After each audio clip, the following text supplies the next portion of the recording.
బతకడానికే చాలా ఘోరంగా డిగ్రీలు చేసి కూడా జాబ్ లేని పరిస్థితిలో ఉన్నాం. గ్రాడ్యుయేషన్ అయిపోయింది, మళ్ళీ చిన్నప్పటి నుంచి తెలుగు మీడియం చదివితే జాబులు రాదేమో మొత్తం చిన్నప్పటి నుంచి ఇంగ్లీష్ మీడియమే చదివాం. కానీ ఇప్పటిదాకా ఎటువంటి జాబ్స్ లేవు. పైగా చెప్పుకోవడానికి మహబూబ్నగర్ జిల్లా వలస వచ్చి అప్పుడు బతికిరని అందరు చెప్తుంటే విన్నా, కానీ ఇప్పుడు కూడా అలానే బతకాల్సి వస్తుంది. లాస్ట్కి 100 రూపాయలకి ఈరోజు పొద్దున్న వచ్చినా ఇప్పుడు దాకా ఒక 500 కూడా అమ్మింది లేదు. అలా పెట్రోల్ మాత్రం తిండికి మాత్రం బరాబర్ పెట్టాల్సి వస్తుంది. తెలంగాణ ప్రభుత్వం మారిన తర్వాత ఇప్పుడైనా కనీసం రేవంత్ రెడ్డి మా ఊరు అంటే కొండారెడ్డిపల్లి మాదంతా ఒకటే మండలం, ఇప్పుడన్నా ఇంకేదైనా చేస్తే బాగుండని ఆశిస్తున్నాం. అంతకు మించి అయితే ఇంకేం కోరుకోవట్లేదు సార్. దేవుని దయ వల్ల ఇప్పటికైతే డిగ్రీ గ్రాడ్యుయేషన్ చేసి కూడా ఇంకోటి చేసి కూడా జాబ్ చేయాలని కోరికతో ఉన్నా కూడా ఇంట్లో ఒక్కరు చేస్తే నలుగురు వెళ్ళాల్సిన పరిస్థితి. మా డాడీ కానీ మా మమ్మీ కానీ 2 అక్కలు కానీ ఇంకా మేమే ఇక గుంజుకి వెళ్ళాల్సి వస్తుంది. అట్లా పరిస్థితి ఎలా ఉంది గతంలో అంటే కొంచెం కనీసం ఒక 5,000 నోట్లకి వెళ్ళే పరిస్థితి అయితే ఉన్నది సార్. నిజంగా చెప్పాలంటే ప్రభుత్వం మీద మాకైతే ఎటువంటి అభ్యర్థన లేదు. ఇప్పుడున్న కాంగ్రెస్ అయినా కానీ అప్పుడు ఫస్ట్ ఉన్న కాంగ్రెస్ అయినా కానీ మధ్యలో వచ్చిన టీఆర్ఎస్ అయినా కానీ ఎటువంటి ప్రభుత్వాల వల్ల మాకు ఎటువంటి లేదు. కానీ ఈ రేట్లు రియల్ ఎస్టేట్ పడిపోవడం కానీ ప్రభుత్వ చిన్నపిల్లల నుంచి అయినా కానీ ఒక అవగాహన లేకుండా ఒక స్టడీ మీదే ఫోకస్ చేయడం వల్ల ఈ స్టడీ కాకుండా వేరే ఏదైనా స్పోర్ట్స్ వల్ల ఏదైనా ఇష్యూ ఉంటే మాత్రం మేము ఎప్పుడో పైకి వచ్చేవాళ్ళం. కాలేజ్లో అయినా కానీ స్కూల్లో అయినా కానీ ఎప్పుడు స్టడీ అనే వాటి వల్ల ఉండడం వల్ల ప్రెషర్ ఎక్కువ సూసైడ్ చేసుకునే వాళ్ళు కూడా చాలామంది ఉన్నారు. కానీ అది ఒక్కదాని కాకుండా కనీసం అదర్ యాక్టివిటీస్ కూడా ఏదైనా చేస్తుంటే, కానీ ఇది కాదు బతకడం, ఇది కాకపోయినా కూడా బయట వేరే ఏదైనా చేసుకొని బతికే వాళ్ళం ఏదైనా. కానీ ఇప్పుడు ఒక ఎడ్యుకేషన్ అని చెప్పి నేర్పడం వల్ల ఇప్పుడు అది దాని మీద ఆధారపడి మేము ఇప్పుడు చూడండి గల్లీ తిరిగి అడుక్కునే పరిస్థితి అనుకోండి. దానికన్నా దారుణం ఇది. అంతకన్నా మించి అడుక్కునేవాడన్నా గుడి ముందు కూర్చుంటాడు 1 రూపాయి కోసం, కానీ మేమైతే గల్లీ తిరిగి అడగాల్సి వస్తుంది. చాలా డిసప్పాయింట్గా ఉన్నాను ఇప్పటికైతే. కష్టం అవుతుంది.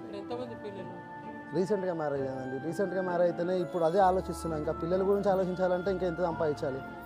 ఇద్దరు మమ్మీ డాడీ నేను ఆ వైఫ్ బతకాలంటేనే కిరాయి కట్టుకుంటూ ఉండాలంటే చాలా ఇబ్బందిగా ఉంది. ఇంకా పిల్లల గురించి కూడా ఆలోచించాలంటే చాలా చాలా బాధగా అనిపిస్తుంది. ఇంకా రేపటి భవిష్యత్తు తలుచుకోవాలంటే పిల్లలు కూడా కలాలనిపించదు. ఒక్కొక్కసారి నిద్ర కూడా పడని స్థితిలో కూడా ఉన్నాయి కొన్ని అయితే చెప్పాలంటే. సిచ్యువేషన్ అట్లా అర్థమైపోయింది సరిగా. ఇప్పుడు పొద్దున పండుగ పూట స్పెషల్ సంక్రాంతి అనగానే ఏదో కొంచెం పొద్దున 7 గంటలకు వచ్చాము, ఇప్పుడు దాకా 500 కూడా అమ్మింది లేదు. అలా ఉంది, చాలా టైట్ ఉంది సార్. ఎటువంటి రేవంత్ రెడ్డికి ఏమైనా చెప్పదలుచుకున్నారు? లేదు సార్. ఇలాంటి అంటే ఇప్పుడు నేను ఏదో అనడం వల్లను అక్కడ ఫోకస్ చేయడం వల్ల అలా ఏం లేదు సార్. బట్ నేను ఒకటి చెప్పగలను ఏంటంటే పేర్లు మార్చడం మీద పెట్టిన ఫోకస్ కాకుండా ఏదైనా ఉపయోగపడే పని చేస్తే బాగుంటుందని నేను కోరుకుంటున్నాను. ఇలాగనే ఇప్పుడు ఎలా అంటే ఇప్పుడు తెలంగాణ స్టాంప్ మార్చినంత మాత్రాన తెలంగాణ బొమ్మ మార్చినంత మాత్రాన బతుకైతే మారదు కదా. దాని మీద కాకుండా ఫోకస్ పెట్టింది పేర్ల మీద మార్చకుండా ఇట్లా ఏదో నేను కేసీఆర్ ఉన్న పేర్లు మొత్తం తీసి రేవంత్ పెట్టి పేర్లు పెడతానంటే అలాంటివి కాకుండా ఏదైనా బతుకు జరిగే పనులు. ఇప్పుడు ఎట్లా అంటే పొద్దున్న లేచి అడ్డలకు వచ్చే వాళ్ళు కూడా చాలామంది ఉన్నారు. మా డాడీ పొద్దున్న లేచి అడ్డ చేసేవాడు, ఒక జారి కింద పడ్డాడు. ఆ రోజు కనీసం ఒక యూనిటీ ఉన్నది, ఒక మెంబర్షిప్ ఉన్నది, దానింటి అన్నీ ఉన్నది. ఇప్పుడు అది కూడా లేదు. ఒక ఆటో మెంబర్ అయినా సరే ఇప్పుడు ఎందుకు ఇప్పుడు ఇది రోజుకి 500 వస్తుంది. ఒక ఆటో కొనుక్కుందామంటే భయం అవుతుంది. మళ్ళీ రేపు డీజిల్ ఆటోలు బంద్ చేశారు అని చెప్పి ఛార్జింగ్ వెహికల్ తీసుకోమంటున్నారు. ఆ ఛార్జింగ్ వెహికల్ మళ్ళీ బయట మాకు పార్కింగ్ కిరాయి కట్టేదే గొప్ప అంటాడు ఆయన. ఓనర్ ఏమంటాడు, నీకు బండి పెట్టుకునే ప్లేసే ఇయ్యనంటాడు ఈ బండికి. మళ్ళీ ఆ బండి తెచ్చి పెట్టాలి. చాలా ఇబ్బంది అవుతున్నాడు ఎటువంటి. కానీ ఇప్పుడు కేసీఆర్ ప్రభుత్వం ఉన్నప్పుడు కానీ 5 ఏళ్ళు కనీసం నోట్లో పెట్టుకునే రోజులు ఉన్నది. ఎదుటివాడి మీద ఆధారపడకుండా కూడా రేవంత్ రెడ్డి కొంచెం దృష్టిలో పెట్టుకొని చదువుకున్న పిల్లలకు ఏదైనా ఇప్పుడు ఏదైతే 50 మందికి ట్రాన్స్జెండర్కి జాబ్ అయితే ఎలా అయితే ప్రొవైడ్ చేశారో అలాగే డిగ్రీ చేసిన వాళ్ళ కనీసం అట్లీస్ట్ ఒక 10,000 ఇస్తామనేది. చదువుకున్న అమ్మాయిలు కూడా ఉన్నారు. మా వైఫ్ డిగ్రీ చేసింది, ఇప్పుడు ఏం లాభం, ఇంట్లో కూర్చొని తినాల్సి వస్తుంది. ఆమెకు ఒక 5-6 వేలు ఇచ్చే జాబ్ వచ్చి కనీసం ఆశా వర్కర్ జాబ్లు ఉన్నాయి. ఇప్పుడు ఊర్లలో ఉంటాయి, గల్లీ కూడా ఉంటాయి. ఊరు అంటే ఊర్లో ఒకటి ఉంటారు.